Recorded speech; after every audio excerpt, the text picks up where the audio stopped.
देश की आबादी का सबसे बड़ा राज्य, क्षेत्रफल की जिससे चौथा बड़ा राज्य, लेकिन अर्थव्यवस्था की जब बात आती थी तो उत्तर प्रदेश की अर्थव्यवस्था छठे सातवें स्थान पर गिनी जाती थी। 1947 से 2017 तक उत्तर प्रदेश की अर्थव्यवस्था छठे सातवें स्थान तक चल रही थी और 70 वर्षों में जो काम नहीं हो पाया, मात्र 5 वर्ष में ही उत्तर प्रदेश की इस इकोनॉमी को, अर्थव्यवस्था को हम देश के अंदर नंबर 2 स्थान पर लाने में हमें सफलता प्राप्त हुई।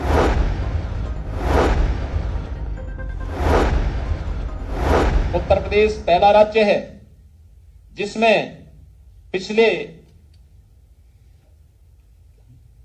5 वर्ष में कोई दंगा नहीं हुआ, कोई आतंकी घटना नहीं घटित हुई और उत्तर प्रदेश पहला राज्य है जिसने नई सूचना तकनीक का उपयोग करते हुए ई प्रोसिक्यूशन में सर्वाधिक कार्रवाई करते हुए देश के अंदर अग्रणी स्थान प्राप्त किया है।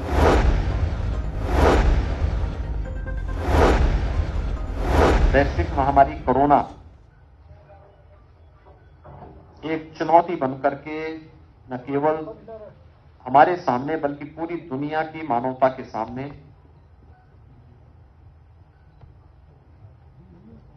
जीवन और जीविका दोनों के लिए चुनौती बनकर के सामने आई थी। ये हम सबका सौभाग्य है कि इस देश के यशस्वी प्रधानमंत्री आदरणीय नरेंद्र मोदी जी के नेतृत्व में और उनके मार्गदर्शन में भारत का कोविड प्रबंधन दुनिया के लिए एक नजीर बना। आज इसी का परिणाम है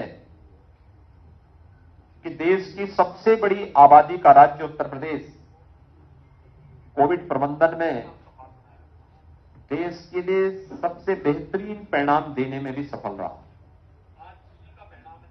जब मैं आप सबके बीच में यहां पर आज अपनी बात को रख रहा हूं, तब मैं कह सकता हूं कि उत्तर प्रदेश की 18 वर्ष से उम्र के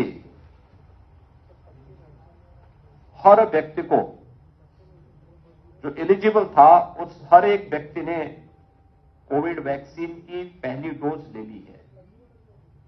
यानी 100% आच्छादित करने वाला देश की सबसे बड़ी आबादी का यह राज्य है। डबल डोज लेने वाले 70% से अधिक लोगों ने डबल डोज ले लिया।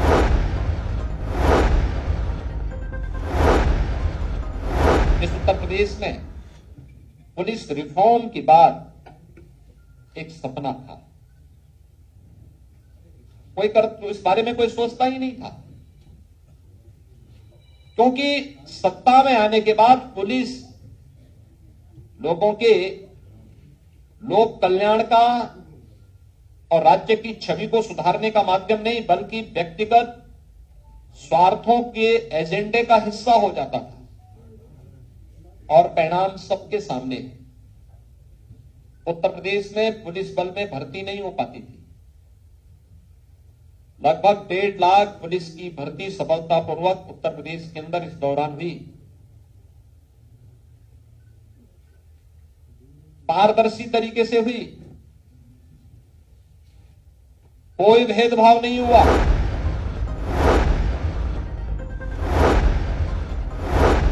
महिला और पुलिस कार्मिकों के लिए अलग अलग सुविधाएं, बैरक का निर्माण, पुलिस लाइन का निर्माण, नए थानों का निर्माण, फायर टेंडर का निर्माण, ये सभी कार्रवाई को भी युद्ध स्तर पर आगे बढ़ाया और प्रदेश के अंदर इसका परिणाम है कि वर्ष 2016 से अगर हम 16-17 की तुलना हम 20-21 से करें तो प्रदेश के अंदर जो एनसीआरबी का, national crime bureau of India की जो डाटा है उसके अनुसार डकैती के मामलों में लगभग 58%, लूट के मामले में 64%, हत्या के मामले में 23%, फिरौती हेतु अपहरण इसके मामले में 53%, दहेज मृत्यु में 8% और बलात्कार के मामलों में 43% कमी देखने को मिली है।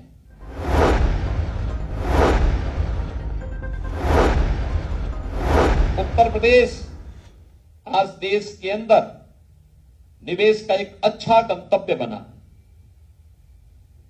पहला इन्वेस्टर समिट जब उत्तर प्रदेश सरकार ने किया था तो उसमें हमें 4,68,000 करोड़ रुपए के निवेश के एमओयू हमारे साथ हुए, जिसमें से हम लोगों ने 3 लाख करोड़ रुपए से अधिक के निवेश के प्रस्ताव को जमीनी धरातल पर उतार करके अलग अलग ग्राउंड ब्रेकिंग सेरेमनी के माध्यम से उसे जमीनी धरातल पर उतारने का कार्य किया।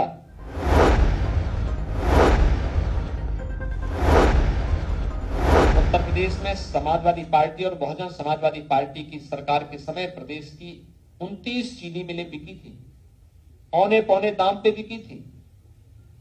चीनी मिलें बंद हो गई थी, गन्ना किसान बदहाल था। पिछले 5 साल के दौरान भले ही 2 साल कोरोना ने व्यवधान डाले हों, लेकिन तब भी कोई चीनी मिल बंद नहीं हुई।